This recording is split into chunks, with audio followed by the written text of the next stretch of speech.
Hey, real. Give me an autograph for my wife. Don't be a snob. Give me an Exactly. Those people are totally It's basically anyway. the midnight. Hey, I'm walking here. I'm walking here.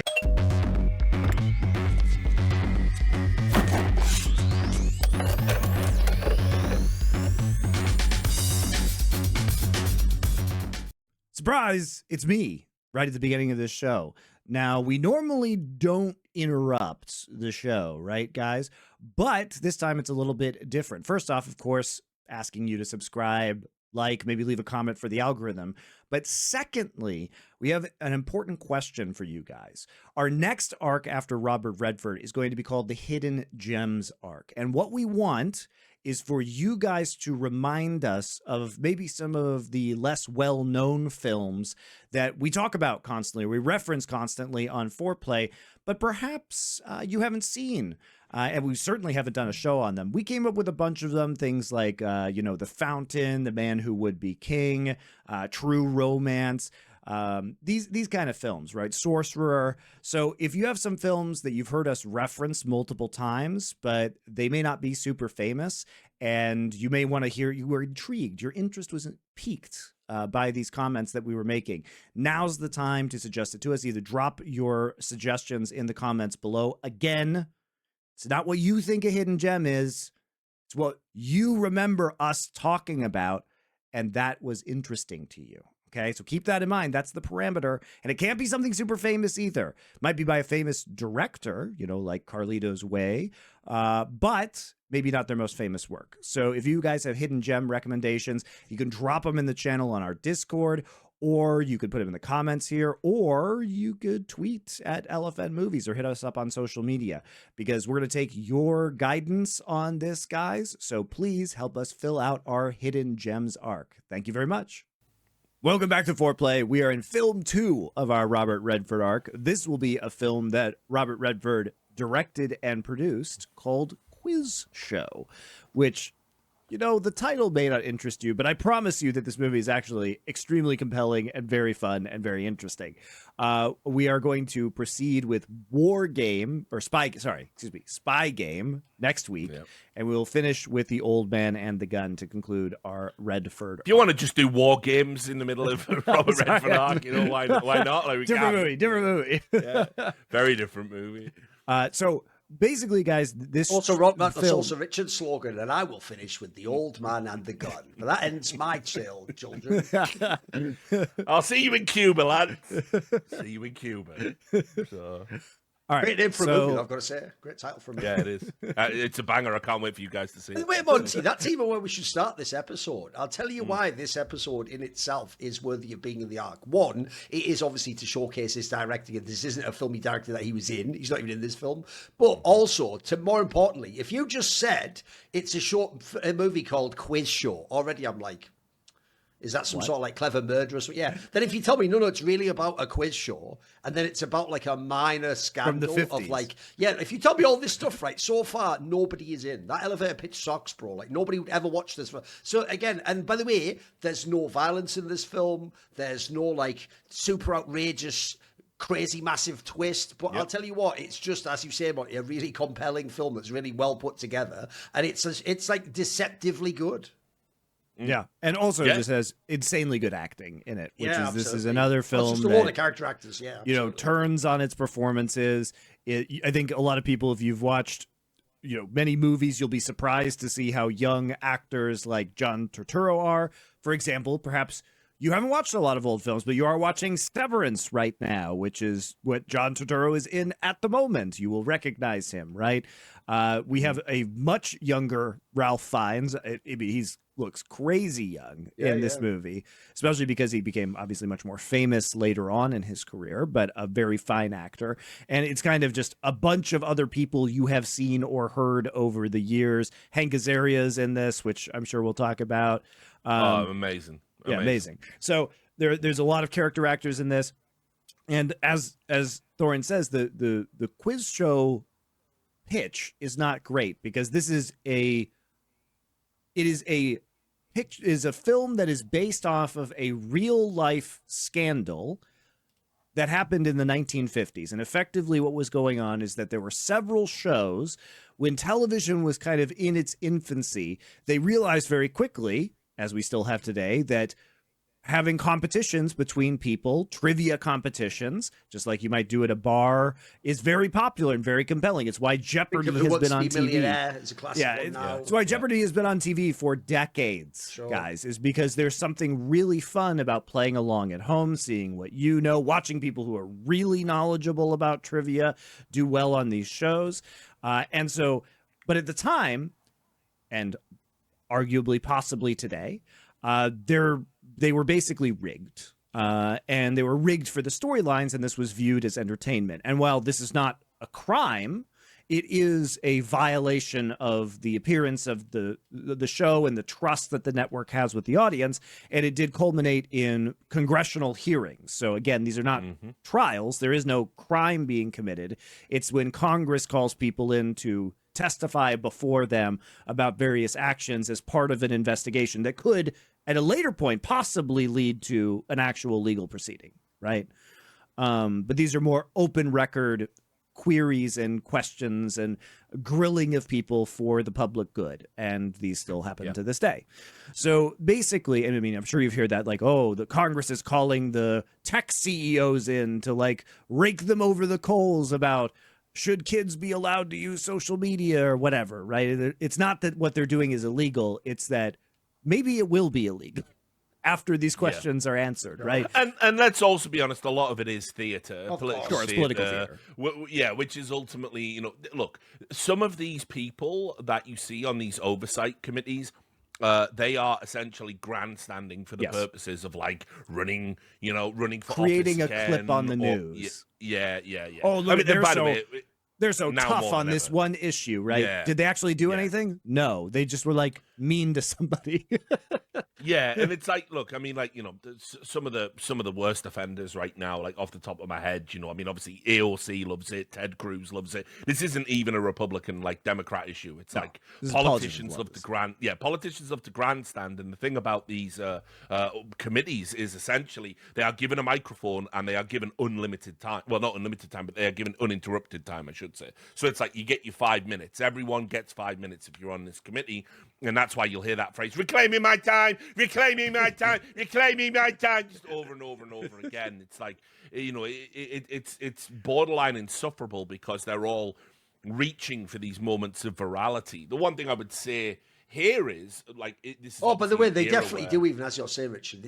In the past, they used to just build the political career. In the modern day, you can even tell quite literally the people like AOC and Ted Cruz are literally farming viral clips. Like they're trying to, like Ted Cruz's whole thing is going to be like, I'm going to get you on some walk shit or something. You know, he's going to get the zinger. Like they're all, you can see they're doing it though. I know what you mean though. It's like wrestling, it's just set up for that. I mean, literally, Katie Porter's entire political career she went viral for that thing where she broke down like the medical costs on a fucking whiteboard in front of like a pharmaceutical CEO, and everyone went, oh my god, she's so relatable and she looks like a frumpy housewife, and look, she's absolutely schooling this, and it's like, okay, right, she's an absolute monster behind the scenes, as we're finding out, treats all of her staff like garbage, like, you know, like Amy, it's clobbering time, Clobberchar. But anyway, obviously this is a totally separate podcast. The point is, at this moment in time, these people wouldn't have had the reaching for virality, but they are still trying to pave a career for themselves by digging into all of these things. And that's what's really good about this particular movie, that it has it's got 3 interwoven story arcs.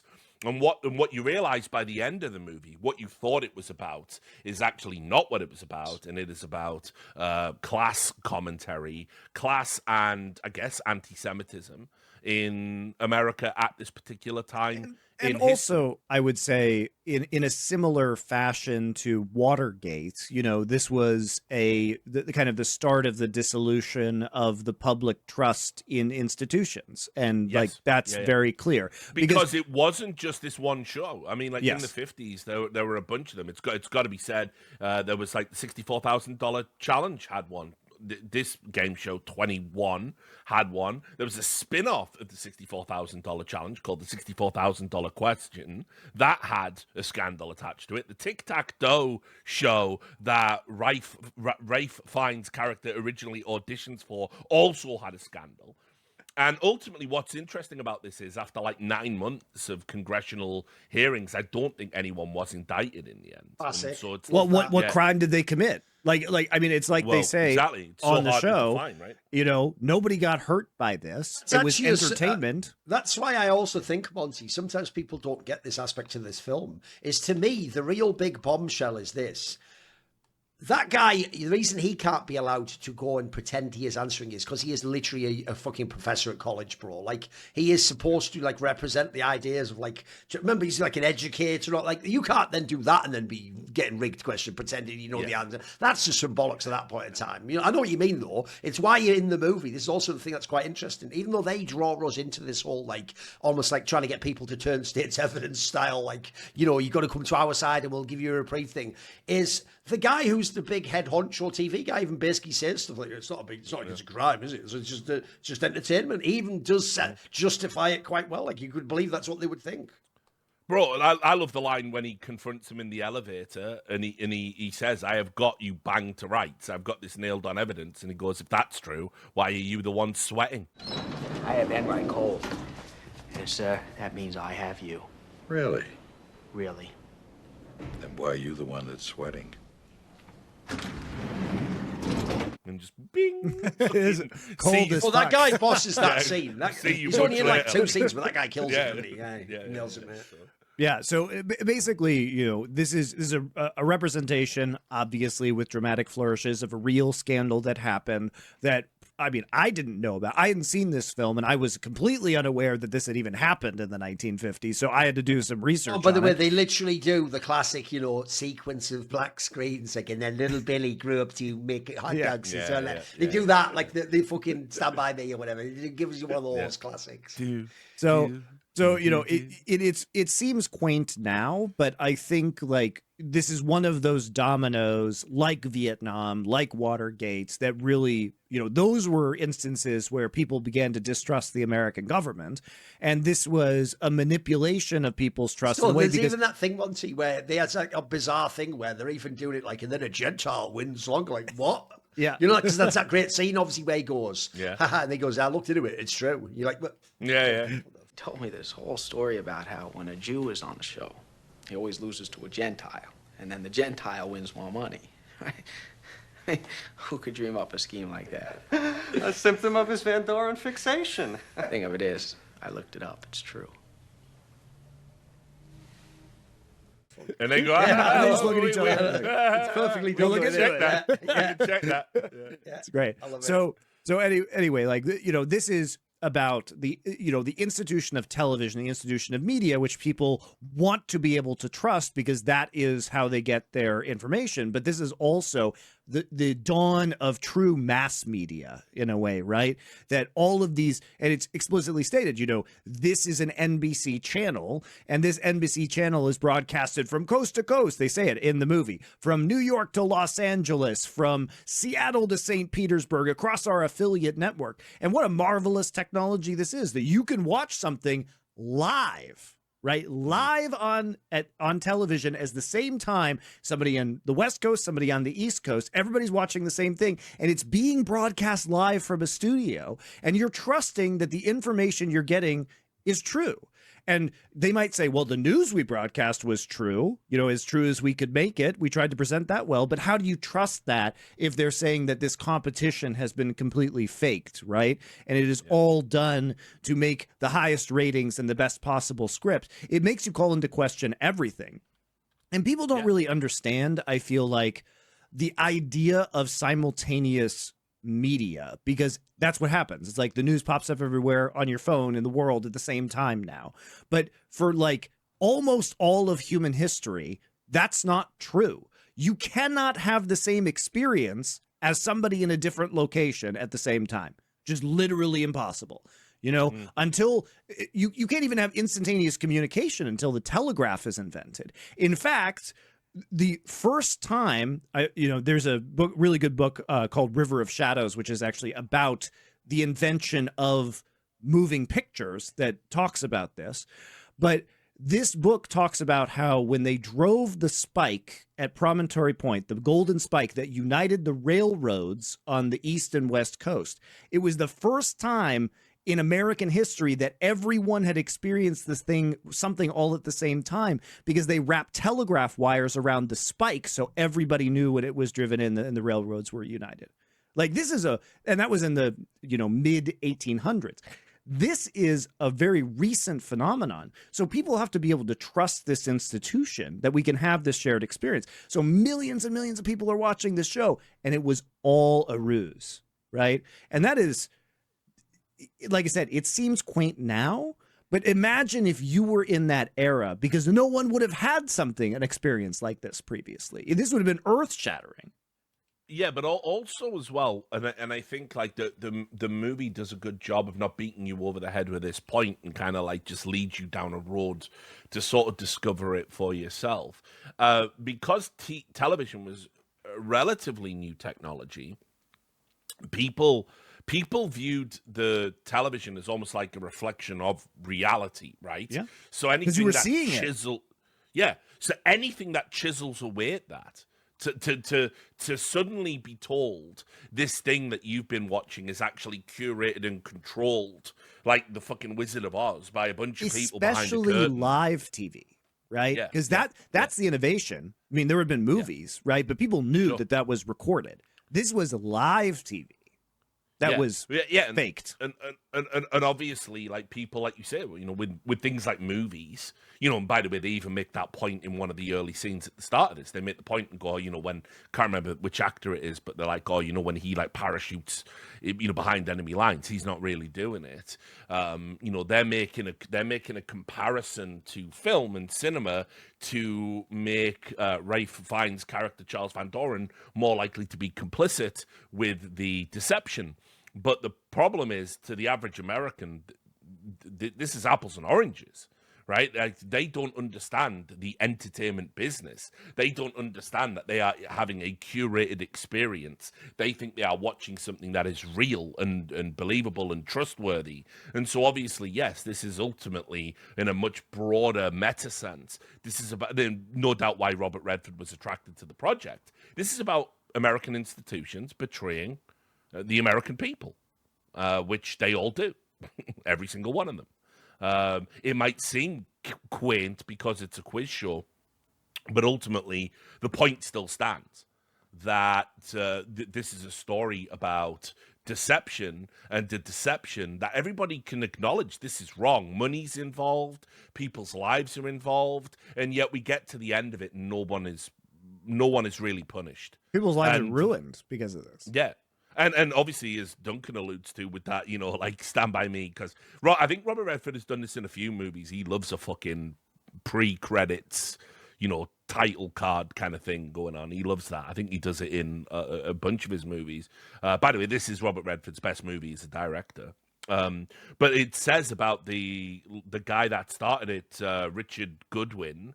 It says that like he went back to politics, started working with like the Kennedy campaign, and then once Kennedy got assassinated, it just became so disillusioned with politics he quit. And obviously you can imagine this was like his first step of disillusionment, and then he's like, this young upcoming guy who's going to change the world. Okay, all right, I'm still in. Blow, back into the left, and then all right, actually American politics sucks. So. I even took that as sort of one of the things I enjoyed about this film. This film is almost like a safe version of let's look at the corruption within an element of American industry or culture. And the difference is they are treating it as if it is like some fucking full Watergate or some massive political scandal. But what's funny about it is if you think about the mechanisms of it, even how they resolve this issue, that's exactly what happens in all the political thrillers. In the end, they offer up the lowest person on the totem pole that they can get away with as the fall guy. Think of certain schemes that might have happened in American politics in the last 30 years. Magically, no one above was in any way to do with it. I can tell you in front of Congress, I did have no knowledge of this. Even though in this movie they show us behind the scenes, Martin Scorsese's doing the whole fucking thing. He's openly rigging it all. He's brilliant. What a cameo. By the way, just thrown into the movie. No explanation, no thing, just no, you don't even really know why he's in it. He's just in it. Again, the joke is Robert Redford directed a movie he didn't star in and then put Martin Scorsese, famous director, not actor, in the book. Anyway, I don't know what was going on with that, but put that to one side. The point is, think about how it goes. That the top people are never touched, and in fact, they all get away with it. And you're left with that feeling, much like that central lawyer character, of like, what really was the point in all this? Like, I thought I was exposing all the corruption, everyone goes down. Like, that never really does happen. Spoiler, as anyone who's ever watched The Wire knows, that's how it works. They always have to fucking turn on the next person up, don't they? That's how it works. Let me do the summary real quick, just so we can get through it. So basically, this starts out NBC, which is one of the three major television networks in American history, alongside ABC and CBS, right? So these were the really big ones. NBC is now owned by Comcast. Anyway, so NBC has this show called 21. And 21 is a televised game show with two contestants where they put in soundproof booths and ask alternating questions so they can't actually hear the questions and answers of the other person. They're trying to get to 21 points. It's never really explained how this operates, but it's basically like a game of blackjack where you're like wagering points that you win or lose. The mechanics of the show are irrelevant. Yeah. So we get the start, and John Turturro is playing a man named Herb Stempel, and he is a Jewish guy, and this is a lot of this movie hinges on the Jewish versus one of the WASP. most absurdly stereotypically like, oh yeah, Sure. schwitzing, like sort of like He is literal. very- I'm a Jewish guy from Queens. Like, it's ridiculous in it. I know. All I'm saying To is be like, fair, Turo is a Jewish Oh, listen, guy. he's Queens, I perfectly think. cast as this role. It's one of his better castings ever in Hollywood. so for sure. look, all I'm going to say is I lived in New York City. Those people are real. You know, Absolutely, there yeah, are a of lot of course. New York stereotypes Yeah. that are absolutely real, including like the Italian guy, like Long Island stereotype, 100% real, by the way, 1,000,000,000% real. Give me an autograph for my wife. Don't be a snob. Give me an exactly. hey. Those people are totally It's real. basically Anyway. the midnight. Hey, I'm walking here. I'm walking here. I love that. That's my favorite one of all time. Always. How you doing? How you holding up, all right? Hey, can I get an autograph for my wife? Give me an autograph for my wife. Come on, Charles, don't be a snob. Give me an autograph for my wife. Now, if you guys have some time off over the holidays, you may consider switching up your wireless plan because right now, all of Mint Mobile's unlimited plans are 50% off. That means you can get 3, 6, or 12 months of unlimited premium wireless for $15 a month. It's their best deal of the year, and it makes it real easy for you to give your expensive wireless bill the Scrooge treatment. Mint Mobile comes with high-speed data and unlimited talk and text on the nation's largest 5G network, so extremely similar to your current plans, but at a fraction of the price. You bring your current phone over to Mint Mobile, and you can port your number. It's extremely easy if you have an eSIM, which most phones do these days. Just takes a few minutes online. There's no contracts, no nonsense, nothing at all. So they also offer international plans if you travel abroad. You just pick up international coverage on the website, and it's applied to your plan, and you will get 5G overseas. It's something that I really like because I'm not even in America that much anymore, but I want to hold on to my American number. It's another great use for it. But even when I am in America for several months a year, it works basically just like the wireless that I was paying a ton for earlier. So I would recommend switching over to Mint Mobile. Turn your expensive wireless present into huge wireless savings future by switching to Mint. Shop Mint unlimited plans at mintmobile.com/4play. That's mintmobile.com/FOURPLAY. Limited time offer, upfront payment of $45 for 3 months, $90 for 6 months, $180 for 12 months, plan required. It's equivalent to $15 a month. Taxes and fees extra, initial plan term only. More than 35 gigabytes of data may slow when the network is busy. Capable device required. Availability, speed, and coverage varies. See mintmobile.com for details. I literally, my mechanic in Brooklyn was this guy named Mario, and he was the grandson, and so there were 3 generations of these Italian American guys who were exactly that, except they were jacked because they had a gym in their garage. So they'd go fix your car and then go bench press, and then it was their entire garage was just full of like pictures of Virgin Mary and saints. It was crazy. Anyway, great people, but just a Also, they ridiculous even have stereotype. that stupid joke in the movie where they go, Queens isn't even in New York. Like, they do even that fucking gag, don't they? I don't know. To be fair, Queens is one of the worst boroughs. Anyway, Whatever. let's just slide that in there for the New Yorkers.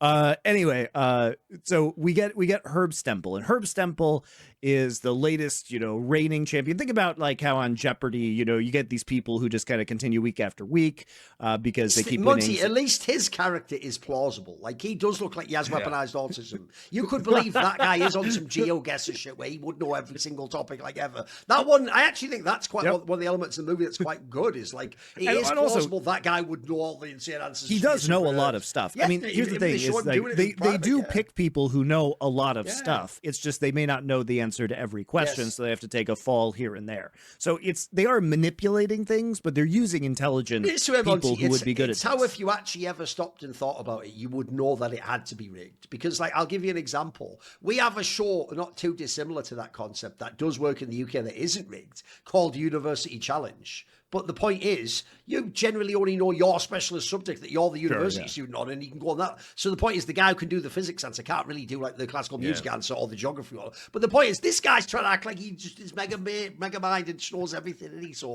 even though he does look the part, like you're saying about the game element, the way you know it's rigged is they're going like, and this insanely impossible question about French royalty. And you're like, I'll gamble all 11 points on that, please. Shut the fuck up. No, you wouldn't. Yeah, You'd never get guys, that. You'd never know that. You'll be watching this, and out of all the questions, you'll probably know like 1 in 10. Which is the point. Yeah, exactly. Which is even why I actually think a really clever, subtle part is that silly part that they make him take a dive on, like the shit question that he would know that like everyone knows, and it's that thing of like, then you just look like you haven't just lost, you're a fool at that point, aren't you? Because now like even a little kid knows that's like that shit. I even think that's like a good element because that is what obviously psychologically fucking unhinges this guy, and he essentially, the joke is, Monty, even when he's actually testifying in front of Congress, he essentially just really wants people to know he does know the answers to the movie. Was Marty not on the waterfront? Like, that's like half of his whole motivation, isn't it? He's literally on record as well, like, because Stempel was interviewed a bunch, and obviously,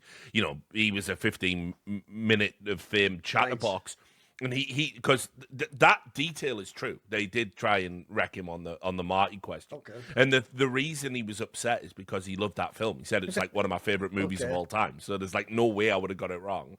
And yeah, he told anyone who would listen. I knew it was Marty. Like, he really was like that. Like that detail is accurate. If I do nothing else, I will convince them that Herbert Stempel knows what won the goddamn Academy Award for Best Goddamn Picture of 1955. That's what I'm going to accomplish. I'm sick of movies. So basically, I'll tell you one thing though. Listen, I was fine with it during the movie. I didn't let it bother me. I just enjoyed it. I leaned into it. But one thing that is kind of a bit mental is one of the ways he catches out the Van Doren character of Ralph Fiennes is that, are you ready, Monty? It just so happens at their sort of like, Hampshire style wasp fucking getaway, they just happen to have already coincidentally referenced as a fun pop culture thing that they do in their family, literally the succession of Leopold of Belgium by and then that's the exact question in an impossible quiz later. Like, look, I'll accept it, Monty. I get it. They have to just do something with it. But like,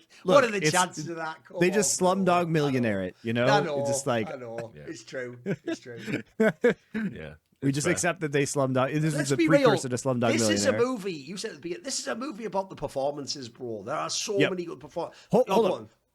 Let me finish the summary real quick, guys, for you. So basically, Herb Stempel is on this winning streak, but the producers decide, hey, what if we had a more handsome and charismatic guy?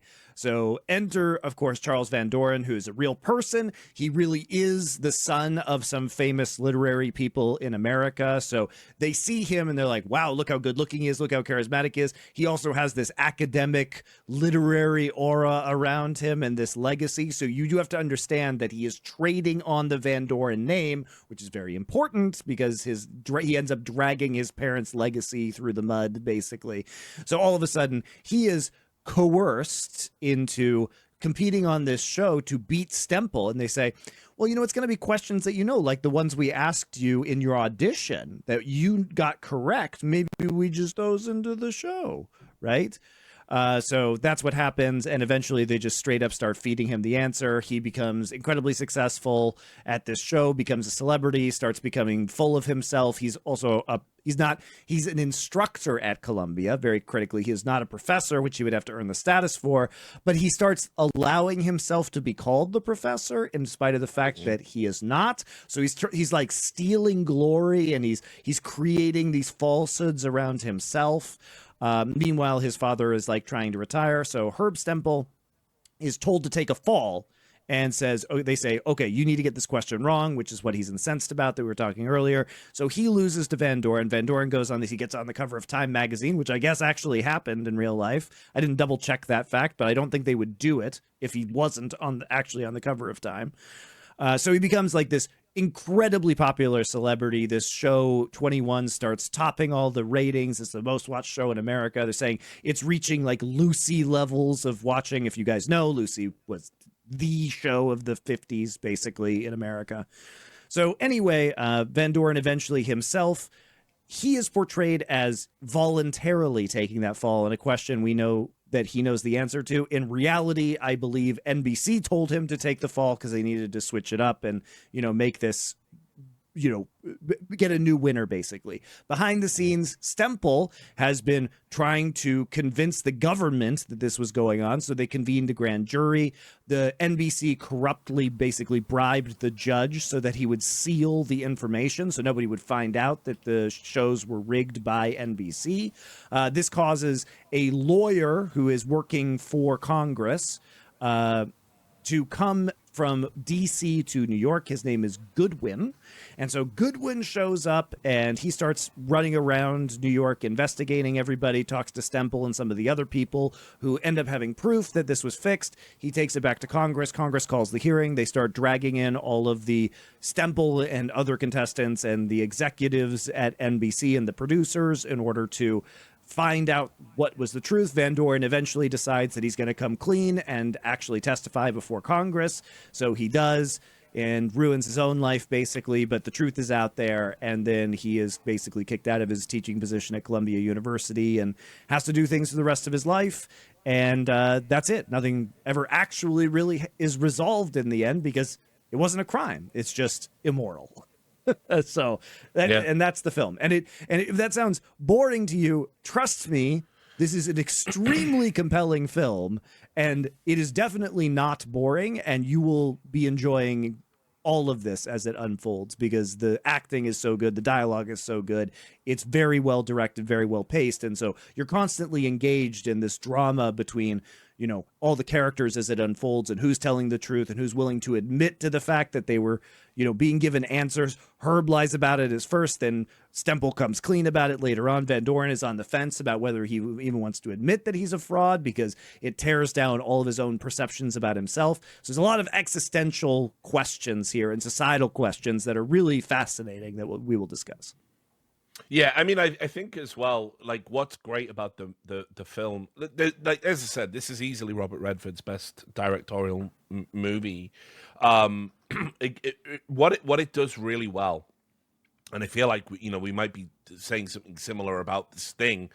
Robert Redford very clearly speaks the language of cinema, right? And the way that this movie opens is great. I was going to say, even the opening sequence with the safety deposit box and the question envelope being shuttled through New York. Even prior to that, right? So Goodwin goes into a car dealership. He's smoking his cigar, which becomes like the affectation. He's thinking about buying a Chrysler. Immediately we are placed in a time. And there's this slick salesman like, hey, buddy, you feel that? It's pigskin and calfskin together at last. It turn the key. And it turns it. You hear that? 390 horsepower, and it's like. The only thing that sounds better is the radio. And then he turns on the radio. And what's on the radio? You see the antenna go up. And it's a radio show talking about how America is in a bad state because the Russians are getting ahead in the fucking space program and they've just put Sputnik up there as a satellite. And then it immediately just cuts to, there's this furor on the streets. Is it about Sputnik? No, it's time for the quiz show. It's time for 21. And what it does a really good sense of is, first of all, the pageantry that they've set up with the questions being taken out of a bank vault, right, and then transported. And of course, this is obviously a conceit, which we'll later go to find out, but you can also understand why many people would feel betrayed, because the presentation is that, like, nobody can get these questions. By the way, what a wonderful William Castle-esque kind of sales pitch for a quiz show.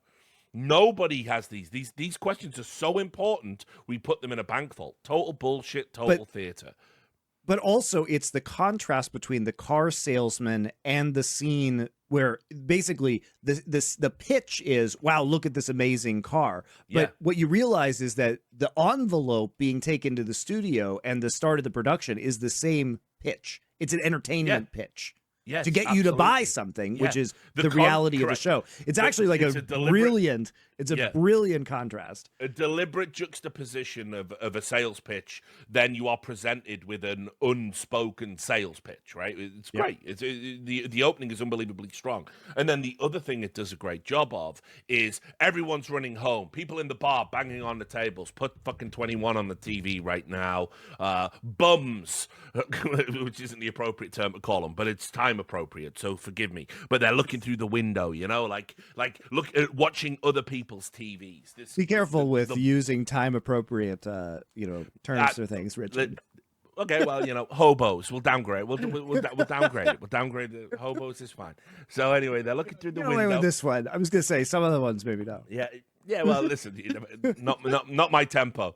So anyway, we're looking through the window, and everyone's gathering around to watch this show. Nobody cares that these people are looking through their window. They're so entranced and enraptured by what they're seeing. And what you realize is that this show 21 is so important to the fabric of America that it doesn't matter where you are. You can be homeless. You're gonna find a way to watch it. You can be poor. You're gonna gather around this tiny little television to watch it. But also, even in the upper echelons, people are aware of this. You know, it's a collective experience. It is of importance, national importance, and yet ultimately it is a totally fake, morally bankrupt quiz show where they bring on characters to play a part. And what's interesting is the Herb Stempel character played by John Turturro that we're introduced to is himself a caricature. He's been reduced to a caricature.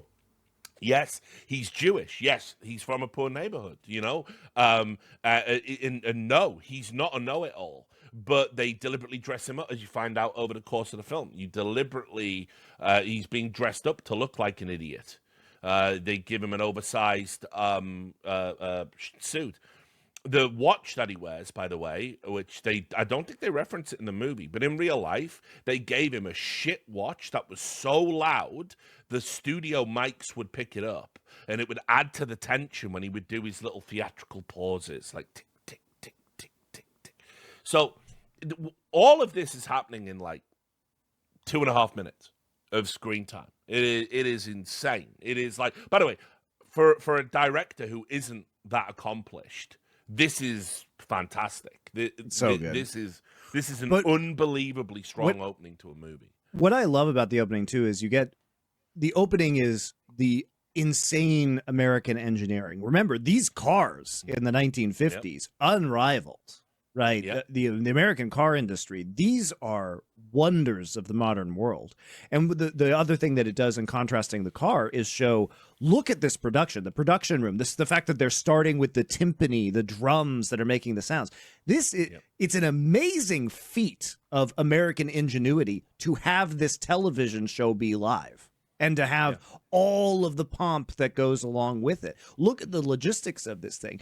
It is an equal to that Chrysler car, is what they're saying. Like, that's the implication that we're getting. It's a sales pitch for both things, but it's also showing, look at how on top of the world America was in this era. Manufacturing, entertainment, peak. Nobody else had this in the world. And yet, as we know from the radio, there is a kind of cultural malaise, which again is going to tap into these failed institutions. That yes, right, America was, I guess, at this time, probably what the movie is alluding to, it was all about artifice. It wasn't actually getting shit done.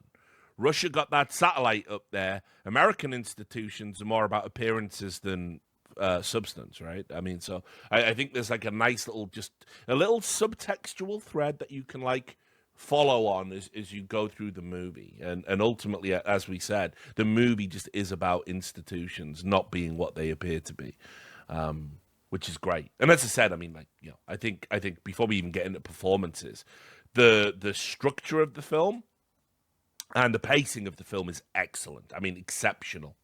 Really takes you along, and it never puts too much on your plate. You've got all of that, and now we know why this quiz show matters. And now we're being told Stempel's story and how he goes from being a lovable schlub to he's a fucking annoying, neurotic know-it-all. By the way, the character they gave him that now everyone's sick of. We want the new guy, and then they decide what we need is a more clean cut, you know, from old money and success, you know, Van Doren, the Van Doren. We need one of those, and we need to put them on. And it'll be really good for the education effort, probably, or something, but certainly good for ratings because Stempel has plateaued. And then we get told the Van Doren story. He's an incredible character. By the way, Ralph Fiennes is coming off Schindler's List, right? So he's already played one of cinema's greatest monsters. And to this role, it's unbelievable. I mean, he's incredibly amiable in this film. Yes, which, by the way, is part of the premise. Because obviously, another thing about this film is it really is a film about how, in that era, especially, there was a class culture in America. It's just that it was based on like being old money versus are you just some new American in that sense? Because in this film, notice everyone at all points in the film wants to believe the best of Ralph Fiennes' character and believe that. Like the joke at the end is even when he literally has basically had to reveal. Like, I was just lying the whole time. I'm a fraud. They're going like, well, you know, props for saying that, though. You're fucking brave. It's like, what? Sir Van Doren, I just want to add my kudos. I have listened to many witnesses in both civil and criminal matters, and yours is the most soul-searching confession I think I've heard in a long time. Like, now you're kissing his ass for that. That is the greatest confession I have ever heard, sir. And they purposely put that in as that's also the dilemma of the main lead, the Rob Morrow guy, the guy who's everyone will know from like fucking Numbers and shit in the modern day. But who actually bizarrely had this period where they put him as like a leading man that he just disappeared from films, didn't he? He was like a background character.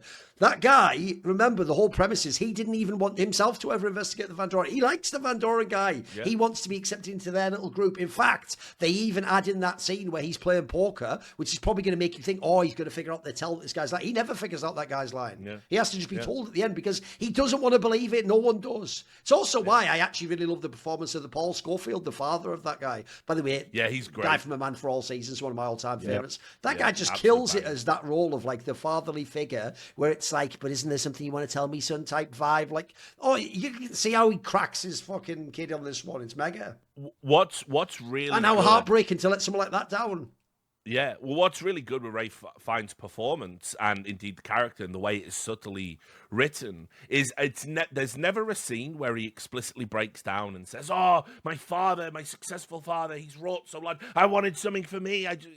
That's what would happen in a modern film, but it's like it's just an unspoken it's always present, isn't it? It's always hanging over him. Yeah, you can see it. It's an unspoken reality that his dad is a Pulitzer fucking winning poet who's married to a fucking best-selling fucking novelist. He's from this old money where, by the way, even like it's even alluded to, all of these other family members have achieved all of these great things. And here he is being paid $86 a week to be not even a professor, essentially an adjunct professor at a university. And one of the ways he's corrupted, essentially, is through his desire to have something for himself, to stand out, to be famous, to continue that streak of Van Doren's success. They even show that their parents don't even have a TV, mate. Like, they don't give a fuck about his work. They think it's a joke at first. Like, it's actually a big deal. They buy a TV and watch the show. Like, their whole thing is just like, are you going to get on with that book now? Come on, it's also that, the WASP culture, the white, it stands for, if you guys don't know, white Anglo-Saxon Protestant culture at the time is, of the Northeast. We Are Sexual Perverts, that band from the 80s. So I want to be specific here for people who are not American or even Americans who don't understand this time period. This is a very specific feature of the Northeast culture at this time. So, you know, this is the Ivy League culture, which was at this time kind of famously hostile to Jews, which is why, that's why Stempel is saying like, oh, Goodwin, you actually went to Harvard. Like that was not normal for Jewish people at the time. First in his class. In fact, people may not know this, but part of the reason affirmative action was invented was to keep Jewish people out of these universities. So it's just true.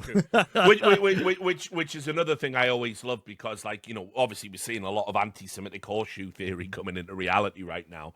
But it's like people go, yeah, well, why are Jewish people overrepresented in these certain institutions? It's like you push them into these places when these businesses were deeply unpopular, and then we fast forward decades, and then you go, man, that's crazy. Like, how did that happen? You did it. Society did it. People just seem to forget. Even this is the 50s. This is the late 50s. Anti-Semitism still rife in America at this time. Yeah, and you would think, this is post World War II. Like that wouldn't be the case. Definitely still the case. But anyway, there's an entire world of this like WASP culture, and this is highly educated, highly elite. And this is like the thing about the character of Charles Van Doren is that it's also that it's a game in the WASP culture. Who is more erudite? Who is more clever? Who is more witty? Who is more well-read? You literally look at this father's birthday that he's at, and they're having like a Shakespeare quoting competition going back and forth with each other. To do a great right, do a little wrong. Merchant of Venice. It's this game our family plays. Oh, what men dare do, what men may do, what men daily do, not knowing what they do. By the way, I know for a fact you watched this movie, Monty, you were like, he wishes he had that. Yeah, Paradise. This is aspirational for you, Monty. I know it is. It is. Yeah. So let me be clear. I am not from this culture because I'm from the American West, so this doesn't really exist and never really did exist out there. But I will say, look. When you went to Vassar College, you hoped this is what you were going to be invited into. Of course, you were going to be the talented Mr. Ripley / fucking Gatsby-esque figure who would enter into this world and win them all over. Of course, but I am not from this world, and like I did encounter this world while I was there, and I was actually at events that were eerily like that garden party. But I will tell you that I found it very alien because I don't come from this place. It was like one of those times where like, wait, this is real and it's not just like in the movies. I literally was at a garden party that was almost identical to that exact scene. Outside of Philadelphia, like in the Philadelphia suburbs. But anyway, so people have to understand that this culture existed and it did stand in contrast and was very, this was the elite world and they were gatekeepers and they are actively trying to keep people out. And at this point in time, it was pretty easy for them to keep like racial minorities out, but like Jewish people, they had to try really hard to keep out of this world. And so there was a lot of gatekeeping against the Jews. And that's why we have this whole, dichotomy between the Jewish characters in this film, where they are and aren't allowed, such as, the implication, like nobody knows, by the way, nobody knows that, Goodwin is Jewish either, because they suspect he's not. And so that's why when he's in the country club or whatever, the men's club, explicitly during this era, Jewish people were frequently not allowed in country clubs or men's clubs. They were WASP only elite East Coast institutions. And so that's why he's saying, like, basically he's like, I don't see a lot of Rubens around here. The implication is there are no Jews in here but me. It's weird. To be fair as well, though, because it's like, okay, so that scene is fucking exceptional, the way it's constructed. Because first of all, he's suspicious that there's shit going on. He's having dinner with Ralph Fiennes' character. So Van Doren has invited him here to almost distract him by the allure, like welcoming, warming to him. If I ingratiate myself to him, he will not suspect me. He sat down there. They then order their dinner, and it's a Waldorf salad, for Ray Fiennes, who is choking on it because he's so nervous. Small water, please, waitress, which is great. And then obviously a Reuben sandwich, which is the special of the day. And what that sets up is the trivia. The famous dish of Jewish delis, by the way. The famous dish of Jewish delis. But also it sets up the trivia. Hey, I'm a bit of a trivia buff too. Did you know the Reuben sandwich is the only invented sandwich because it was a contest and blah, blah, blah. And then he goes, oh, that's great. I didn't know that. Then he sees his dad. He waves his dad over. His dad's like, oh, I see you two fine gentlemen are having dinner. What's been going on today? He does like really amiable conversation. And he starts asking about him and Harvard. Oh, Harvard. Realizes he's talking to someone that's Jewish. And then that's when he does the line. He says, see, you're enjoying the Reuben. And he goes, well, I can see there's not a lot of other than this sandwich. There's not a lot of Reubens in this club. But the father doesn't take it offensively. He just goes, touche. A salient point. Who invented it? Reuben K. at a poker game in Omaha. I knew there was a K in Nebraska. Unfortunately, they have the sandwich here, but they don't seem to have any Reubens. Touche. Right? It's so fucking. It tells you great. everything. It tells you everything about every character in this little interplay, which is really clever and sharp dialogue. We know that this guy is essentially gets to walk, among the wasps, even. Well, it's like he's like wasp passing. You know what I mean? Yeah, exactly. And he's got the whole Harvard angle. Yes. But then obviously we also know he is proud of his Jewish heritage and will bring it up, and he's not afraid to challenge people with it. We also know as well he's as sharp as anyone in that fucking circle. Right, like he's very obviously first in his class at Harvard, as he loves to tell people, which absolutely that's an achievement. And also we learned that, like, obviously the family, the Van Dorens, they're kind of not really about that. They're not prejudicial. Like, they do find it a little bit silly. You're not going to offend their sensibilities by pointing out where are all my Jewish friends in this club. That actually the fact that it is a little witty barb is well enjoyed by the Van Doren father. Remember, a Pulitzer-winning poet who certainly will appreciate a bit of wordplay. He goes, touche. You must come to the house. You must play cards. This is a poker game. Come in. I love everything about that scene. That scene is so, like, if you ever want to just look at how a small scene can, like, reinforce character traits without actually explicitly having them interact with the traits of the character themselves, like they're not doing something. They're just sat there talking. That is a fantastic example. I mean, that's screenplay excellence right there. It's really, really, really a wonderful scene for sure. By the way, that's also even a part, because I do think actually the heart of the film for me is what is essentially only revealed in the last third, which is about how it plays out with the Van Dorn guy having to come forward and come clean and do it with his father, and it's like a way to rebond with him. Because if you think about it, right, like if they are so slow with how they subtly play out his relationship of like his father finding out about this TV show and getting the thing. Then remember, you think how guilty he'd feel. He's even then trying to connect with you over some shit TV show, which Tim's nothing, by being like, oh, and then I watched it. Oh, I had to be really nervous. How do you remember it all? So he's even bigging you up, giving you all the praise and validation you want, but it's all fake, the whole time. You're just a fraud.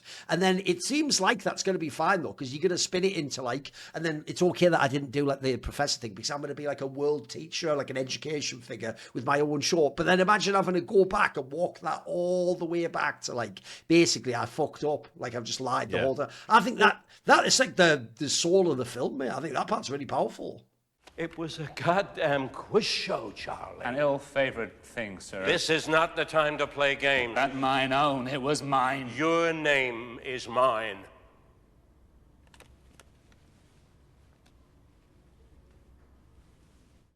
I also think it's just really fascinating the way that they deal with how, like, false fame is in this, because what is he actually doing? Like, if you think about the older Van Doren, right, he has dedicated his entire life to teaching, And it's a noble profession. Like he himself is a lauded literary figure, but what is his focus? He's trying to get Charles just to teach. That is a life in service of transmitting knowledge and preparing the next generation. And that's really the focus. And what better way than an elite university where you have the brightest minds who are eager to learn and eager to understand, and you can engage with these people. But what is he doing? He's like, now he's just a campus celebrity with too many people in his class. He's not even really interacting with people anymore. He takes this job after he takes the fall that, that he is going to be on this morning show reading poetry to people, as if that would make a difference. Like, the reality of the situation is he can read a poem on national TV,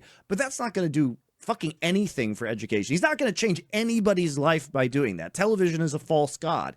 What he will do is change people's lives by actually being in a classroom teaching the willing people who are engaged, not somebody who's just sitting there with the television on in the background. And so his father wants all these noble things, and he's like, honestly, Charles Van Doren is just a piece of shit in this movie. He's a bit First off, he literally just upstages his father's birthday by talking about, I had 11 marriage proposals the last week. And he's making the entire birthday about himself, and everybody's fawning all over him, and he's just loving the attention, right? He can't get enough of it.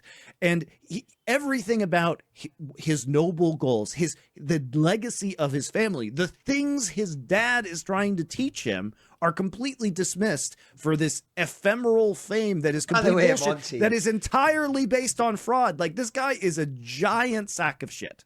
I would find it so incredibly awkward if I went to someone's dinner and they just started playing some intra-family referencing plays in Portugal. I'd be like, it's cringe. I think I'm gonna have to knock off. I'm heading home. You guys stay without me. Like, it's mad cringe, bro. It's only because we like the fucking actors so much. We just pretend it's fine that they're just like riffing off all shit like that. Like, what the fuck's going on here? For me, I have a much gentler reading of the character of Van Doren. Maybe he has tricked me with his waspy good looks and likable demeanor, but I think it's almost like look, first of all, it's a type of fame that is quite insidious and does creep up on you. And it's quite also like the lamest kind of fame, fame. guys. No, guys, you should appreciate this. We get the fame of, like, if you fuck up, you're a piece of shit, but we don't get the millions of dollars, and you just get the most mild amount of actual tangible success. It's actually the worst min-max possible is our level of fame. And you get the Z-led celebrity, but without all the guards that stop people killing you. No, we aren't min-maxing. We're minning the money, maxing the emotional damage. Accountability. No, but it's like people are trying to call me before Congress over tweets I've made and shit,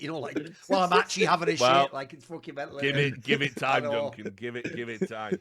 But anyway, like, I think it's just for the first time, he feels like he's got something to bring to that particular table with his father and their wife and that family.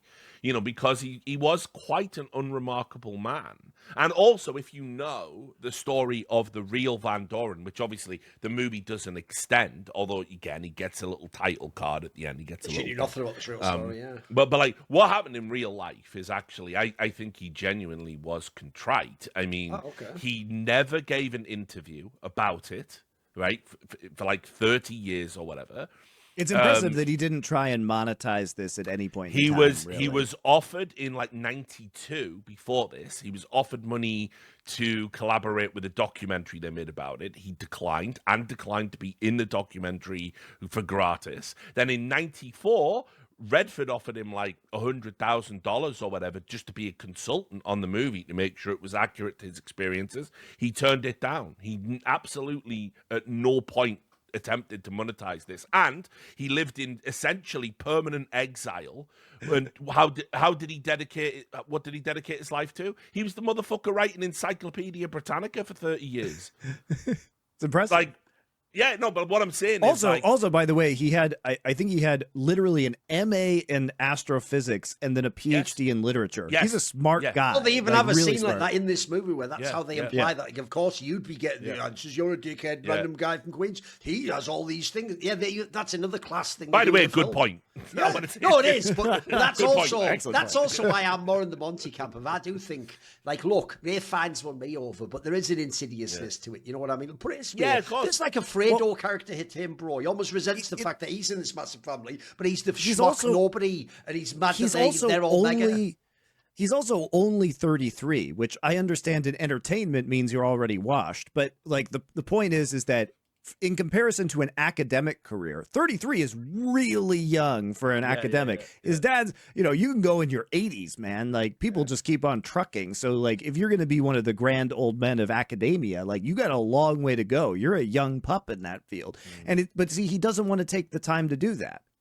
He's so enamored with his own fame that he's trying to shortcut this shit. He doesn't want to do the work. But also, like, for me, okay. Like, he's writing the book on Lincoln, but he just is talking about writing, like, write the books, man. You got to write the books, and the glory will come later. He wants the glory now. By the way, there's also but some cheesy think about Hollywood who shit planted like the seed. This is the cheesy Hollywood part, though, Monty, because I'm supposed to believe that what's really getting to this guy and making him think, oh, bloody hell, is saying stuff like, would Honest Abe have liked to be on your show? Like, no, not Abe. No, please, never told a lie. Oh, shit.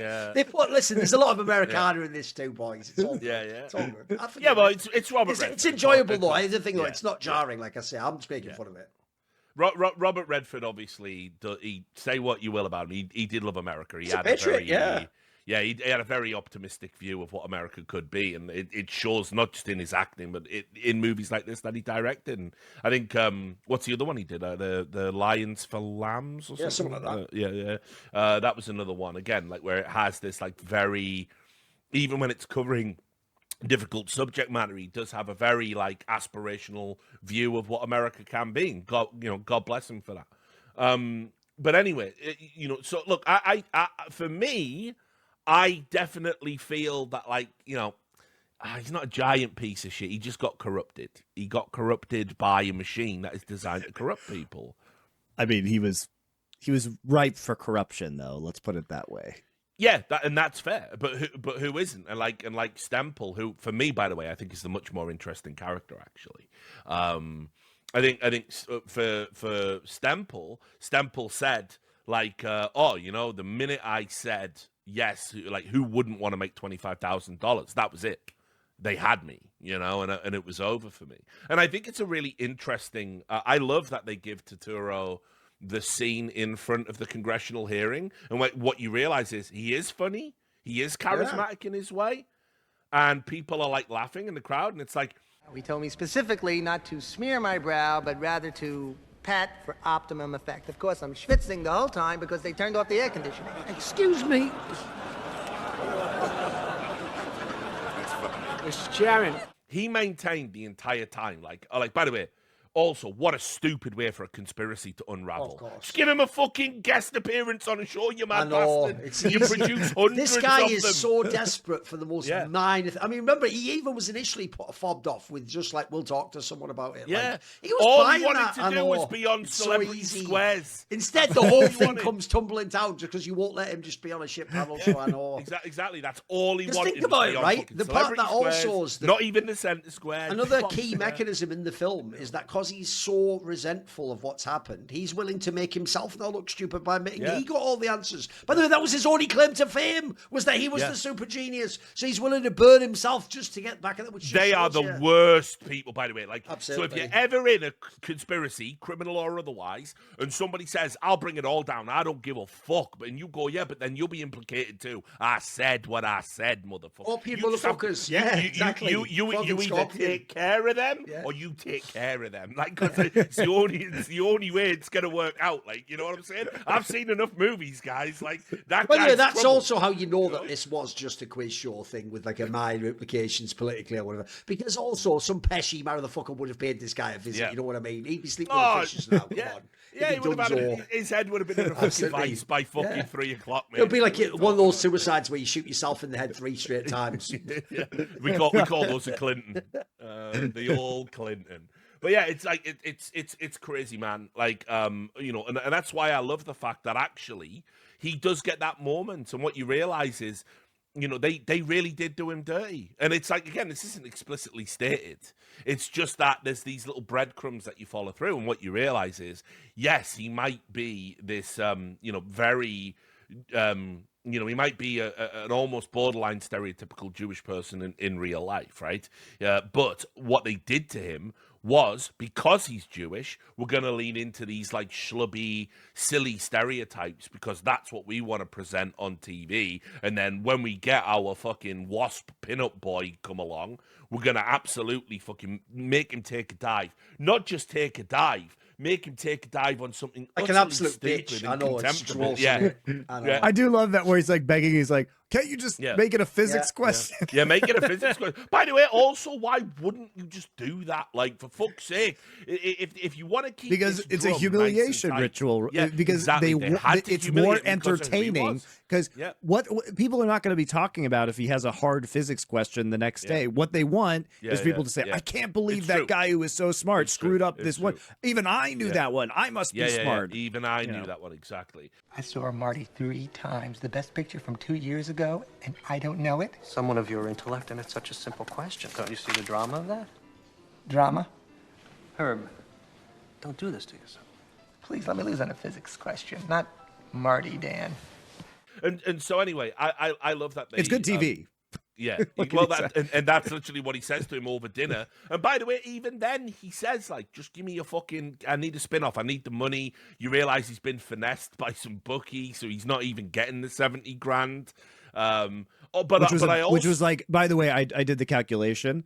It's a little less than $1 million today. It's a lot of money. But I also like the insidious one-step ahead nature of the TV producers, where he goes, look, you're being a bit neurotic. Why don't you go to my therapist and send me the bill? And then it comes up later. Have you ever been diagnosed mentally ill 5 times with a therapist? And of course, obviously, you know, he's not going to get any breaks. He's not a Van Doren, right? They're going to absolutely leverage everything against him that they can. And also, I think there's like, I love the scene where Goodwin goes to his house and he offers him, I can't remember the name of the food that he offers him, but the specific, you know, it's like the little Jewish meatball kind of food thing that they got there. And he offers it to him and he goes, no, I'm not hungry. And he goes, you know, you wouldn't like it anyway or whatever. And he goes, no, I'm very fucking familiar with it. And then they sort of bond over the fact that they are Jewish. And in a way, Goodwin uses his Jewishness to kind of bring Stempel in as a confidant, and there's just that like interesting, like, this movie falls apart if Goodwin isn't in it, because Goodwin is the thread, the connective tissue of both of these worlds, and he can go between and show it to us, you know, and he can forge a relationship with a Jewish guy in a poor New York neighborhood, and he can forge a relationship with a wasp in this opulence, this high society setting. So it's actually like the way they wrote the character of Goodwin is excellent. But I still think Turturro kind of steals the show a little bit for me on this one. I'm probably saying that because 3 years prior to this, he's in Barton Fink, and I think that's his best schlubby idiot. It's the ultimate version of that, the avatar of that type of character in it. Yeah. Basically, this is like 60% watered down Barton Fink, this character. If anyone who hasn't seen Barton Fink, it's one of my favorite movies of all time. It's about a playwright who gets writer's block. Similar themes. He gets sucked up by the Hollywood system, starts believing his own bullshit, but then realizes that, like, you know, actually he ain't shit. There's a great line in Barton Fink where the producers are always telling him, we've hired you to write this screenplay because we want that Barton Fink feeling. And they keep using that phrase. And then at the end, when he can't get the screenplay done, he goes, you think you're the only writer who can give me the Barton Fink feeling? I got 10 writers on retainer that can give me the Barton Fink feeling, you know? And it's like, you just realize... It's also a Coen Brothers movie, guys, in case that compels you in any way. Yeah, it's absolutely amazing. It's even got I can't remember the name of the actor. It's even got a reference to William Faulkner. Because if you know anything about William Faulkner, the great writer of The Sound of the Fury, also utterly destroyed and corrupted by Hollywood. He ended up doing that. He got brought out by, was it Huston? John Huston? Anyway, he got flown out to Hollywood to work on some movie like City of the Pharaohs. So it was like one of these huge, like opulent blockbuster movies. And he was meant to be doing like rewrites and help writing the screenplay. And the only thing he contributed was, what if the Pharaoh sounded like a southern plantation owner?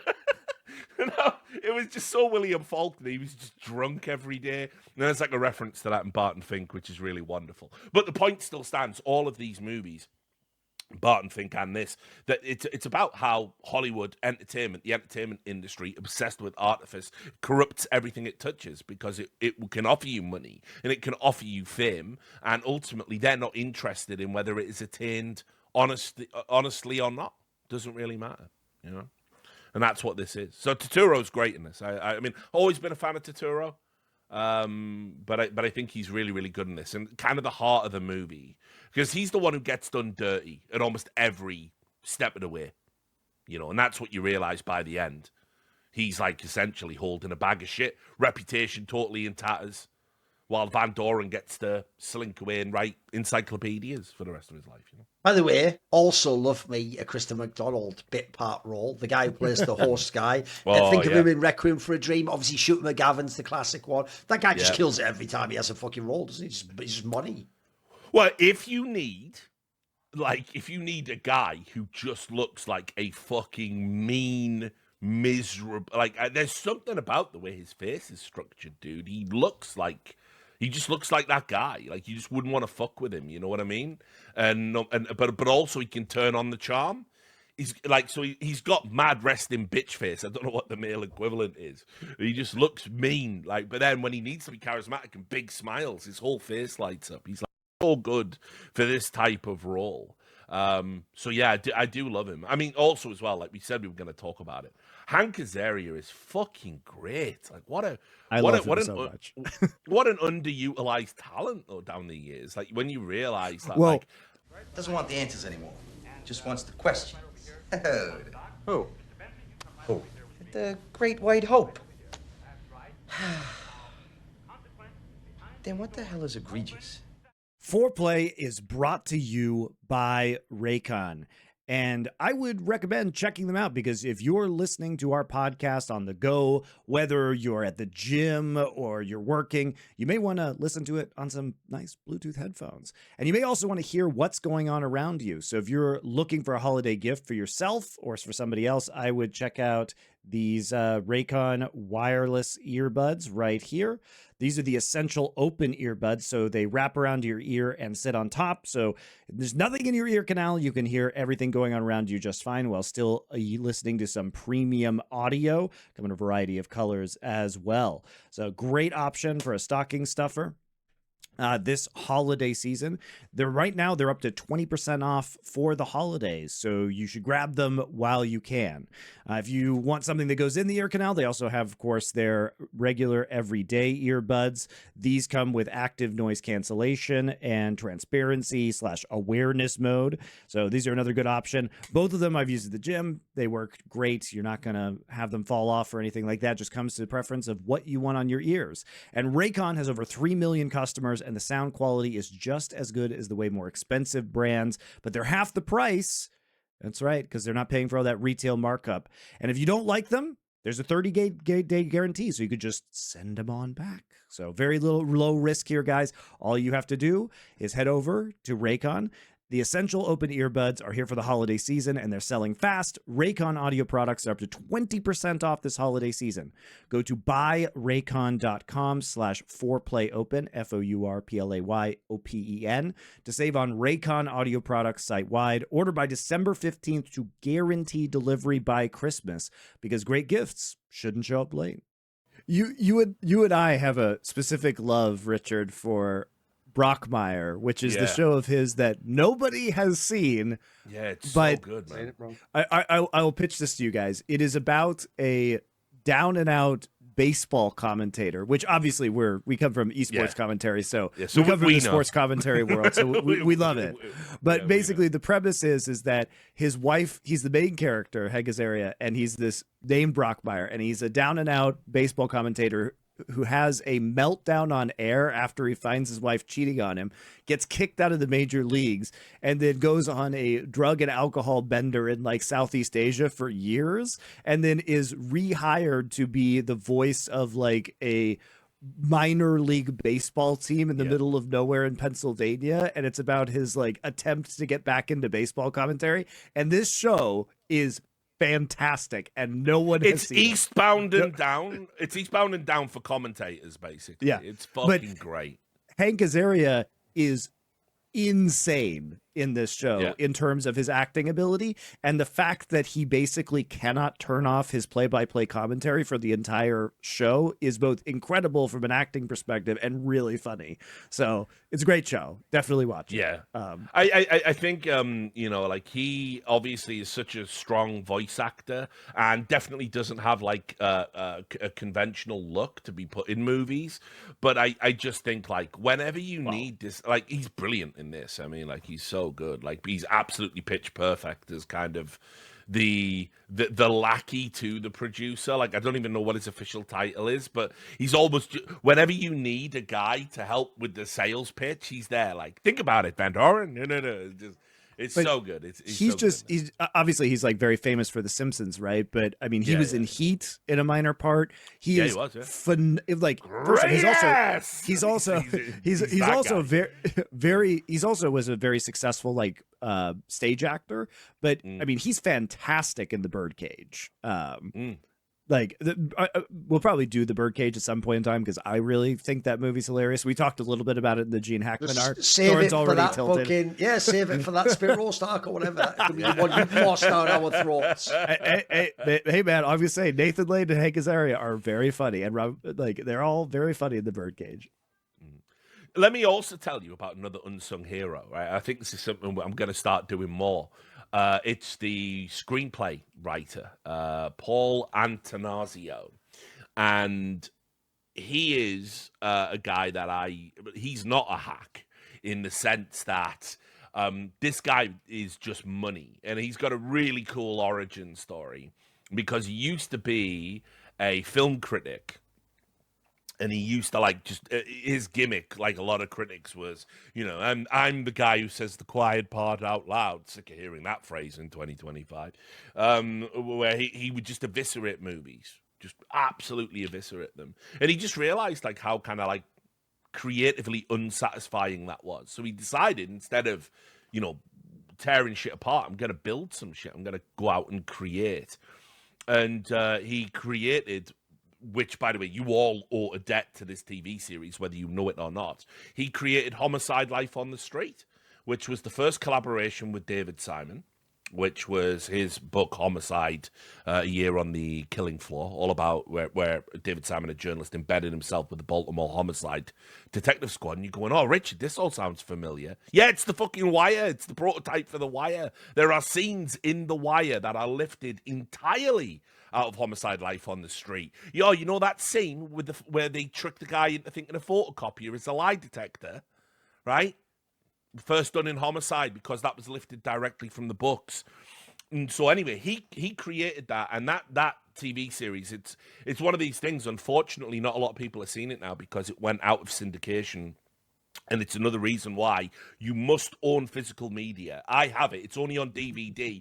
I don't give a fuck. I'll watch it in the 4:3, 480p on a fucking giant television because it's that good. And you haven't lived until you've seen Yaphet Kotto playing an Italian. Trust me, it is fucking amazing. And it being this whole like recurring thing where people assume because he's black he can't have Italian ancestry. It's so good.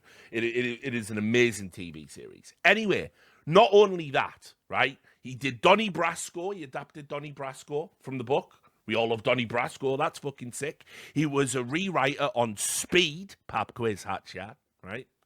And he also came up with the idea for House. And he's such a G, he just said, I'm probably not going to run with it. And he reached out to like David Shaw, who made House, and said, right, Sherlock Holmes, but like a doctor, and the crimes are illnesses. It just made House, and like, I don't even want to be credited for that. This guy's a fucking mega mind. He's absolutely insane. And of course, he's wrote this, which, by the way, as a screenplay, I don't want to use the term flawless, but it's pretty fucking good really screenplay, good. isn't it? It's a pretty fucking good screenplay. Everything you need is in there, and I love the way that it's like a subversion almost of the 3-act structure. I think what's impressive about the screenplay is he manages to find so many deep themes within a fucking stupid quiz show scandal that like really, I say, Monty, you would never be able to sell someone this film if you didn't say something like it's a Robert Redford one. It's got this guy. The premise sounds shit, doesn't it? It just doesn't sound good, but it's actually a really compelling film, isn't it? Yeah. It is crazy how many like existential crises he uncovers through this quiz show. Not only about characters with themselves, characters in their relationships, their family relationships, their relationship with truth itself, the American public's relationship with television. Like it is a banger, man. This like really makes you think about a lot of stuff, and I think reframes history in very interesting ways when you watch it. Yeah, and look, obviously he had to take a lot of source material and essentially compress it. What was really interesting was, and people, I obviously I had to look this up before this episode. Can you believe this movie generated controversy? I know, right? It sounds crazy. Like it's one of the most like apple pie, movies. Like to put this in comparison, that's like you telling me that the Insider from the journalism arc caused controversy. Yeah. It's like, why would that cause controversy? Sure, it's about a scandal, but it's about a real life scandal. But what exactly are we mad about here? Well, people got upset because it took all of the scandals and essentially used this one incident as a cipher for all of them. And it's like, it's not really it's doing a movie. It. Yeah, yeah, correct. I know. Like, well, how could you be mad about that? And then the other thing people were mad about is essentially that they, the way that they portrayed Van Doren. People just seem, there's like critiques about it saying that there's like, he's not like ambiguous enough, and it's like what do you want? Like, I mean, like you can't fit everything in to a movie, which is ultimately it's also a piece of art. Yeah, it's like when a piece of art that is based off of real life actions, but that is all art. You're deriving inspiration from it in order to reveal aspects of the human condition, which this movie very successfully does. So what's there to complain about? Just kind of just crazy. So it's it did generate some slight controversy in that sense, but I mean, obviously the 90s were just a happier time, I guess. Like if people could be pissed off about that. You know what I mean? Like, you're using artistic license in a film. Hey man, people were pissed off about Bill Clinton getting blown in the Oval Office or whatever, and now that seems very quaint. Yeah, doesn't it? Just the scandals of our time. Also, as well, I will add, one of the other inaccuracies, and again, I had to research this myself, is the Goodwin character. Even though it says at the end, he quit politics after Kennedy had his head blown off, that isn't true. He did stick around. He was in the Lyndon B. Johnson administration. I think he was Secretary General. He had quite a high-ranking position. But then it was the Vietnam War that got him disillusioned. And then he quit after that and just kind of disappeared. And I think he wrote in Rolling Stone magazine for a while, because Rolling Stone used to be good pre-Saudi involved. Well, it's not even the Saudis. It fell a long time ago. But just to mention them. But anyway, yeah, he basically, he did stick around after Kennedy. He didn't become disillusioned until Vietnam. All of these are minor details that don't really matter to the story, because ultimately, I mean, they didn't even have to base this story on a real thing that happened, right? They could have just took what was happening on all of these shows, created a completely fake show, and I mean, the movie's still great, right? Like, it still works on every artistic level it strives to. So yeah. Anyway, I want to ask you about the direction. Did anything stand out in this movie in terms of what Robert Redford was doing as a director? I mean, we already covered it, but I think that the opening sequence is like the strongest aspect of cinematography in this film. But I think the accomplishment here is just keeping the pacing of the movie up. And also there are a lot of long shots on characters' reactions, and getting the right reactions out of the actors is part of this too, because there's a lot of nuance in the acting that Fiennes in particular is doing, because he's a more understated character. And I think being able to show that conflict is, really effective because of the way he uses the camera in these close-up shots of Fiennes repeatedly and draws that performance out of him. Yeah. Yeah, I think that's fair. Duncan, did anything stand out for you in terms of how? Not really. I will say one thing that actually I was surprised about is when I watched this film ages ago. I think I maybe watched this in the 2000s. I actually wasn't even aware Robert Redford directed it. I had no clue about that. I just thought it was just a good film. So I was just surprised to find out that he directed but wasn't in it. Because again, you just assume, especially that era of Hollywood, they nearly always direct it so they can be in it themselves and just do whatever the fuck they want, don't they? It's normally that vibe, whereas clearly this was just some artistic endeavor. Mm. Yeah, it's a really weird one, because I can't obviously go back and remember, I would have been about 12 or whatever. I can't remember how this movie was advertised, particularly outside of America, right? It does feel like a very, you'd have to be interested in movies or be American, I think, to I couldn't imagine this performing particularly well in a British box office, for instance. It's you have to know a lot about American history in this particular niche of American history. I mean, by the way, they don't even slap you over the head when he does go off to Connecticut or whatever. That is the whole what. You just have to know that already. If you get it, then you're gonna get it. But if you're not clued into that, you might not even know what they're doing with that.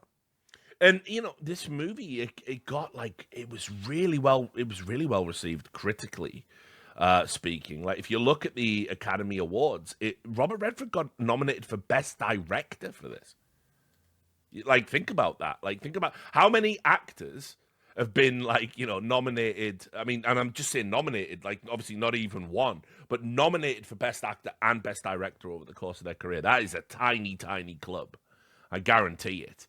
And it's just, unfortunately, I feel like because it's a 94 movie, I mean, 94 is just mega. We talked about it before. This is Hollywood is creating big blockbuster movies again, but also you've got new cinema, new wave kind of stuff coming out. You had Pulp Fiction is 94. Forrest Gump is 94. Shawshank Redemption is 94.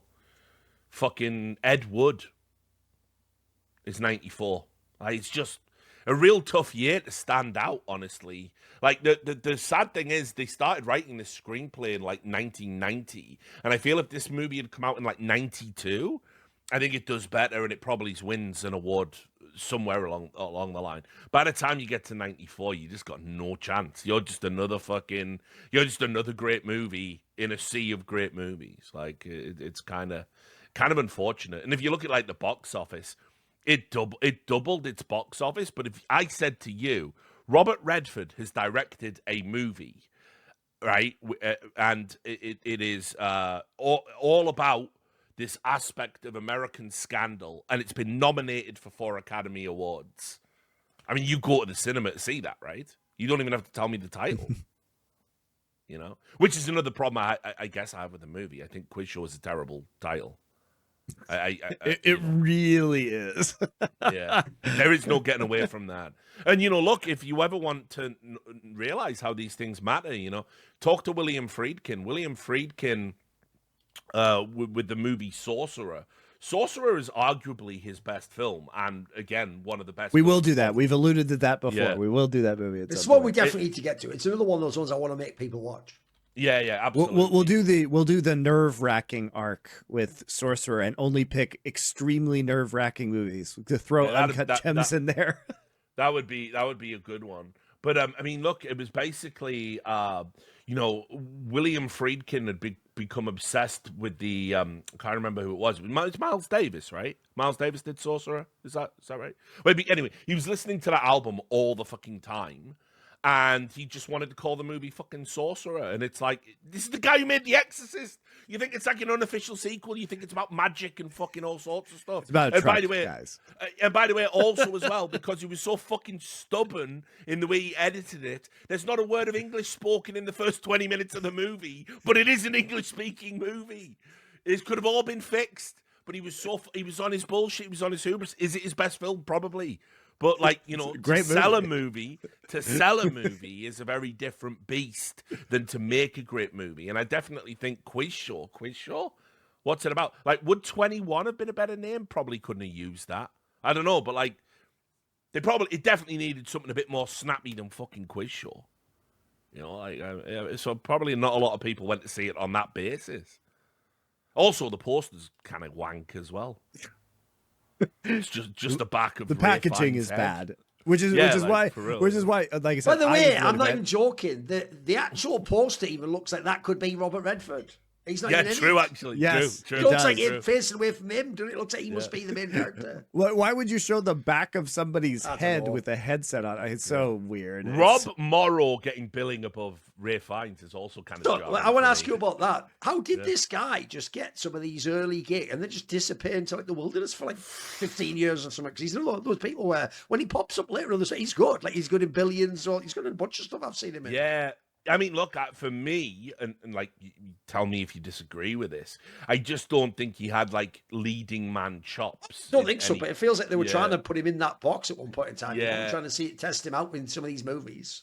And I think that's basically his issue was, like, because what was his big TV series? It was Northern Exposure, right? And that, I think that was the problem. That Northern Exposure had been this big 90s hit. It got a bunch of nominations. Northern Exposure is like that fucking. It's about what is it? The American guy who like moves to fucking Alaska and is getting attacked by moose and he's living in this tiny community. It was a very 90s TV show. You had to kind of be there to get it. And I think just off the back of that, they wanted to push him into movies because that's how the American entertainment industry works. If you have a successful TV show, good in TV, you'll love film. And it's like, no, it doesn't always work like that. Some people are for the small screen and not everyone's for the big screen. And I just think that kind of happened to him. Also, like some of his projects, like I think it was Robert De Niro said the talent is in the choices, which is kind of ironic given some of the choices. That's a crazy fucking cursed statement for him to say. Yeah. But I'm pretty sure it was you talentless hack motherfucker. I know, right? I know. Yeah. I'm pretty sure Robert De Niro did say that, but you can Google it, and if I'm wrong, I stand corrected. Put it in the comments. But anyway, there's a lot of truth in what projects you pick can totally alter your career. Not that it affected his career, but here's an example. Denzel Washington turned down Morgan Freeman's role in Seven. Said he didn't want to be associated with a film that resonated pure evil, and then turned up and did a knockoff of it, which was that Fallen, if you remember, with the demon, that body jumps around. So, the talent truly is in the choices, and I look at Rob Morrow's fucking filmography on my screen like, holy shit, it couldn't be more mediocre. Like, maybe you have to, like, honestly, Quiz Show might be the fucking high watermark. Like, actually, the bucket list. Ugh.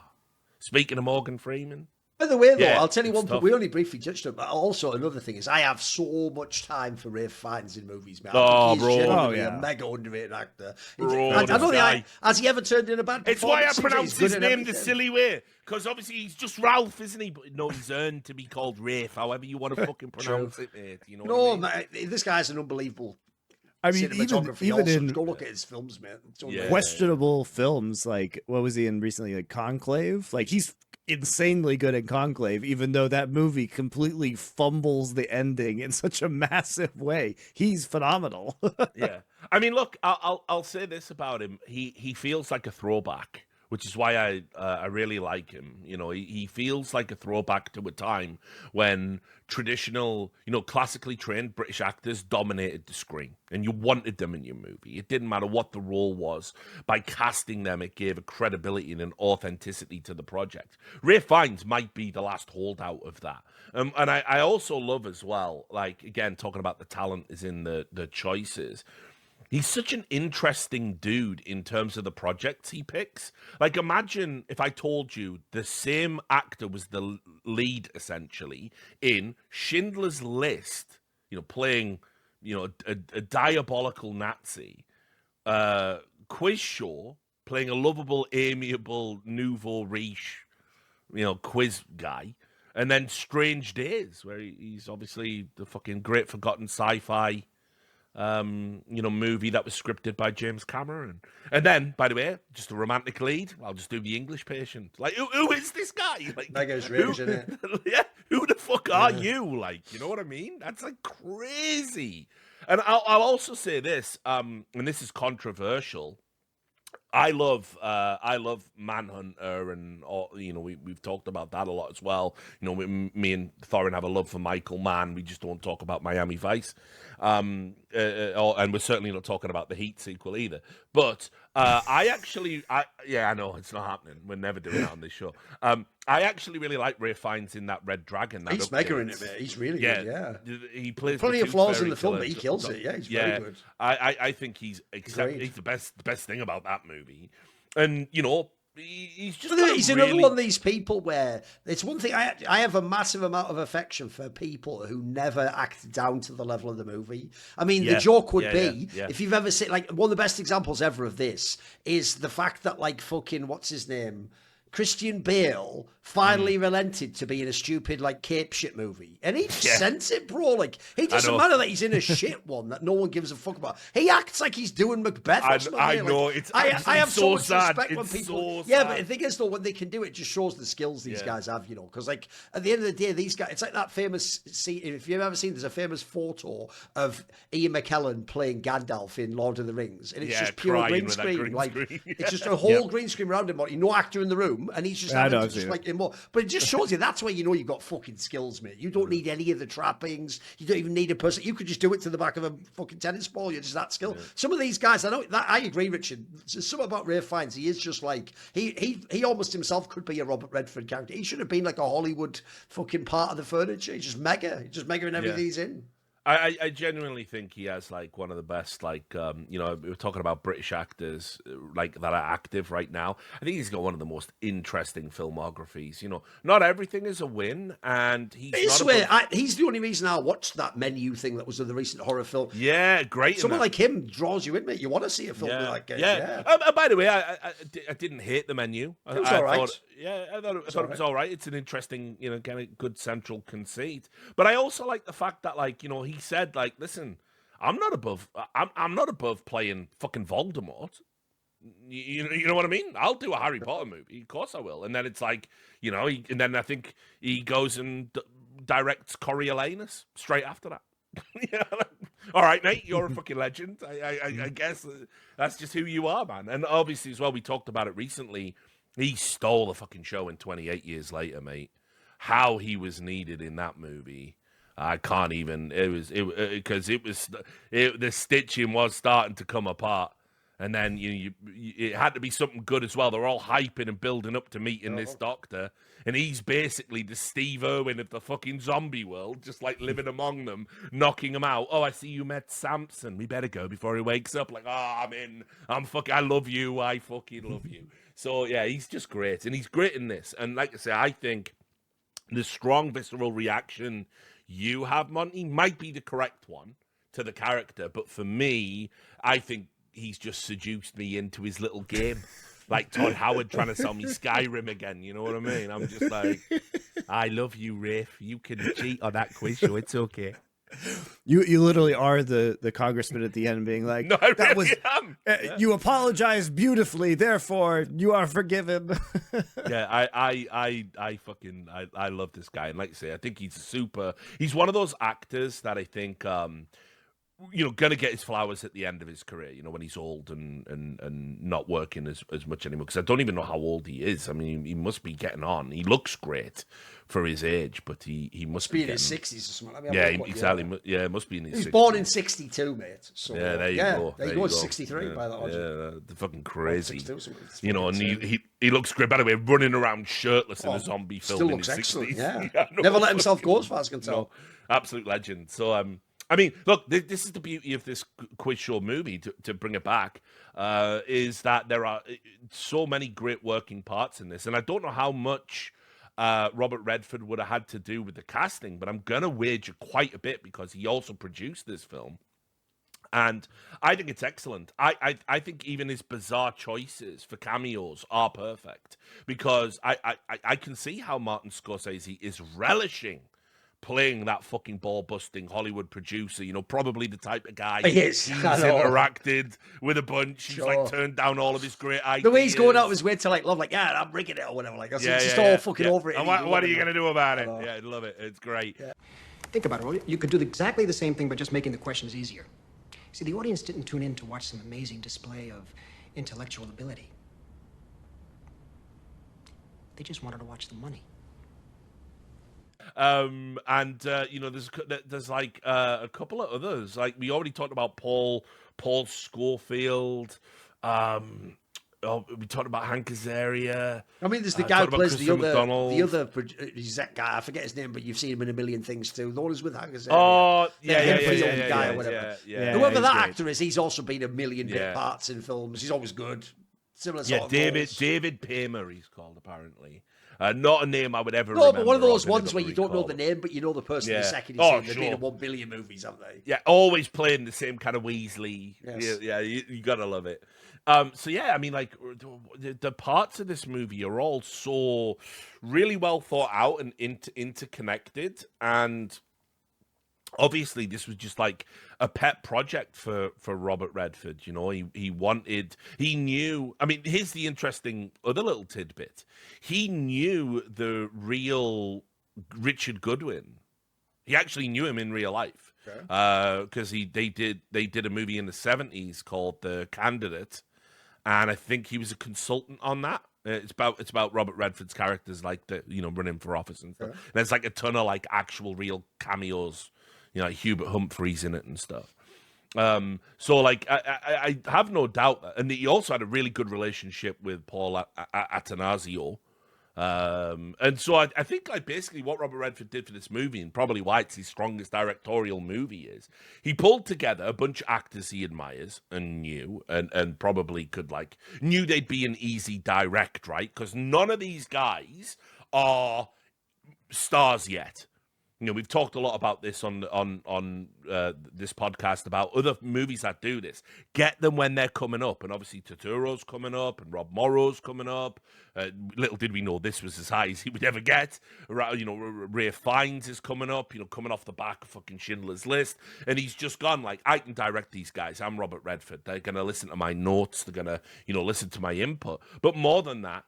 Everything he's got around it is also a perfect fit. A screenplay written by a writer he already had a good collaborative relationship with. He even encouraged him and pushed him to get this finished in the timely fashion he did. Obviously, like we've talked about as well, like knowing the real life guy to go to and be able to get notes and input for it. And we haven't even talked about this in a hot minute. I actually think the music in this is really subtly done. I actually think the score is really like. Can you remember any of it? Can you remember a large jarring musical sting? Or is it just like tonally perfect, setting the scene, setting the history? There's a couple of like songs, from the fucking 50s. Really good. Like just everything about this movie is like really well crafted and has a level of care and concern and attention that only somebody that was enamored with this kind of project could do. And it's one of those movies from the 90s. All the critics loved it. It made every top 10 list that year, I think, pretty much. But, nominated for Oscars, and it's like another movie. It's another one that no one's seen now. Crazy. Just crazy. But also shows what a supremely talented guy Robert Redford was. There you go. So that'll wrap up our discussion here of Quiz Show. And next week, we have one that Thorin's particularly excited about, I think, which is Spy Game. Why did you want to put this in the arc, Thorin? I mean, this is one of those ones where I just also did want an excuse to rewatch it myself, because I do remember seeing it around the time it came out. But actually, I can tell you, I've already watched this one in advance. So I watched a bunch of these on my holiday, and it holds up. Like, this is actually one of those ones where it wasn't like, it's actually turned out not to be that good. I think it's pretty fucking fun, actually. Also, it's a forgotten Tony Scott film. I think Tony Scott is like mad underrated, mate. I think people, first of all, no one gives him any credit because his brother's supposed to be the talented one, and then he's just supposed to be the commercial guy. And it's like, look how many commercial bangers he made, though, mate. Like, this guy's just a really tight director. Yeah, he's just excellent. And then also, but funnily enough, this actually, you can even tie into like what we were talking about with this thing. That is like Robert Redford now playing the I'm the mentor sort of actor figure to Brad Pitt, who hasn't yet himself become like the full, like, I can do all serious movies and I'm not just like a heartthrob. The guy who in the 90s did some. So I think it's just it's a well scripted movie. Put it so Monty hasn't seen it. I think you'll enjoy it. It's like the way they use spy elements with sort of like, it's a really good film at going between like everyday reality of like nothing big going on and bigger ideas. So I think it's a fun movie. I think everyone will enjoy it. Yeah, I agreed. I watched it a few years back, and you know, it was one of those ones I'd just put on a whim. It's kind of like The Last Castle, just another Robert Redford, Robert Redford, James Gandolfini. What's not to like, right? You know what I mean? And Robert Redford, Brad Pitt, you're in for a good time. And the way I remember it from back then, 5 years ago, was like, this was just, again, it was just a good time. Robert Redford just wants to give you a good time when he makes a film. That's who he is. He just let him give you a good time. This way, he's actually, even though he's artistic, he's not a very pretentious figure. You'll notice he just does things the right way. I like it. Yeah, it's why I think Clint Eastwood is an interesting analog, actually, because they're very politically different, and the subject matter they approach in their movies are different, but they are very much, when it comes to like directing and acting, they are very not pretentious and just not about the bullshit. Like, you know, they just want to give you an entertaining movie, and you know, I think it really shows. And Robert Redford is like, I put it this way: this arc has been already surprisingly strong. I didn't think I was going to enjoy it as much as I have already with just 2 films in. So it's been great. It's been a blast. All right, there you go. We'll see you next week for Spy Game.